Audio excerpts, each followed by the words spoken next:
Hey guys, by now you're aware that the stance that we take here at Christian Ultra Libertarians for Truth is that the biblical narrative is fulfilled.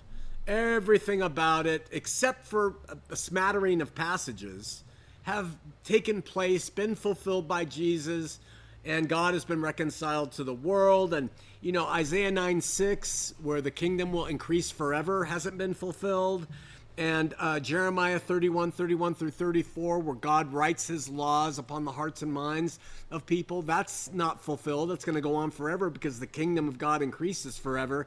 And Revelation chapter 21 through chapter 22, part of it, that hasn't been fulfilled because that's where John describes what the heaven now looks like after fulfillment has occurred. All the Bible is worthy of deep consideration because it offers us principles, spiritual principles that we learn from and we apply to our lives accordingly. It's not a manual of musts and because it's been fulfilled materially, but it does present numerous principles that still have application to anybody who diligently seeks God. If there's one passage in the presence of fulfillment, if someone said to me, Shawn, what passage really speaks to the world about what this life is about for everybody, believer and not? What passage would you cite to show what is going on ever since God fulfilled everything? And I would have to turn to Galatians chapter 6, verse 7 and 8. And this is what those passages say, which I believe ought to be the central message people who embrace Christian fulfillment should share with others. This is the message I think people should share with others. Now, you might think, oh my gosh, how come you're not saying it's that Jesus came and paid for sin for everybody or everything else? I think those are all vital. But these are the passages that I think really speak to this world, life, and life hereafter. Are you ready? Paul writes, "Be not deceived. God is not mocked. For whatsoever someone sows, that they will also reap." Okay? I suggest that passage conveys a general truth about God and man. He is fair. He is just. He doesn't respect you one way or another as a believer or not. No, there's no respect of persons with God. Okay? Get that right.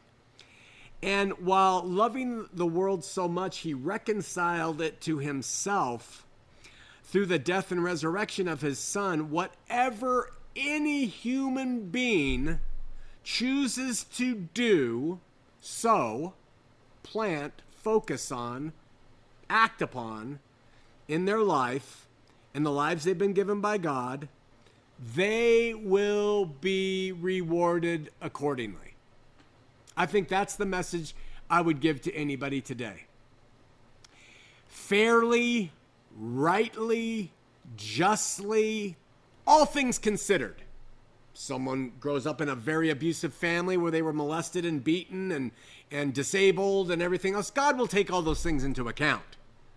But he will take what that person freely chose to look to and reward them accordingly. Don't be fooled. God will not be mocked, is what Paul says. What you sow in this life, you will reap. All right? The picture of sowing and the association with reaping, sowing means planting, reaping means taking from the harvest, is described by Paul then in verse 8. And he tells us what he means when he says for. That's the next verse. For, let me tell you, as an example, he that sows to his flesh, wine, women, song, parties, money, drugs, whatever, he that sows to his flesh shall of their flesh reap corruption. It means that you will reap something that doesn't hold together. It's corrupt, it's corroded, it will fall apart. But he that sows to the Spirit shall of the Spirit reap life everlasting. Okay? So the principle is this. This environment here, we sow to things that are material. We bank accounts and parties and food and, sex, drugs, rock and roll, right? Anything that we have planted in the realm of those areas is going to produce a crop that is corrupted in heaven. You're not going to get anything for it. You got what you were going to get from it here. So Jeff Bezos starting Amazon, I don't want to pick on him, but just use him as an example because he's very successful.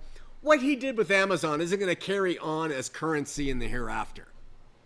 What he sowed in the flesh will bring to him corruption. Okay? But, Paul says, those who sow to the Spirit will reap life everlasting. Why? Because the heaven economy is spiritual. And when you focus on spiritual things here in this material world, and you build up a reservoir of sowing to spiritual things, love, kindness, peace, long-suffering, gentleness, mercy, faith, all of those things, they go with you. And you reap the harvest of sowing to those things here. That's what Paul is saying. So if I had a central message to anybody about what this life is like in the age of fulfillment, it would be, don't be fooled. God won't be mocked. You can't trick him. He knows your heart. He knows what you sowed to, and he will fairly and justly reward you accordingly. If you chose to focus on the flesh, the material, this world, he will reward you accordingly. With what? Not much, apparently. If you focused on the things of the Spirit, his love, his faith, his all that stuff, you will be rewarded accordingly. And how will everyone be rewarded? God will give them a body suited to the heavens above. One body will be one of damnation, is how Jesus said it. Another body will be unto life eternal, meaning probably a resurrected body that can abide in God's presence. Those who sowed to the flesh will get a body that probably can't exist in God's presence. That's a little bit of conjecture on my part, but the principle remains the same. So, choose you this day what you're sowing to. I don't like short-term things. I like looking at the long game and choosing wisely. I don't like short blips in investing. I don't like short blips in anything. I don't like the cheap. I like the long-term gain to invest in the thing that will bring about the greatest returns. And after sojourning through this life for so many years, I have discovered that, at least what I believe, sow to the Spirit, and you will reap life everlasting. Just a word of encouragement for you this week. We love you.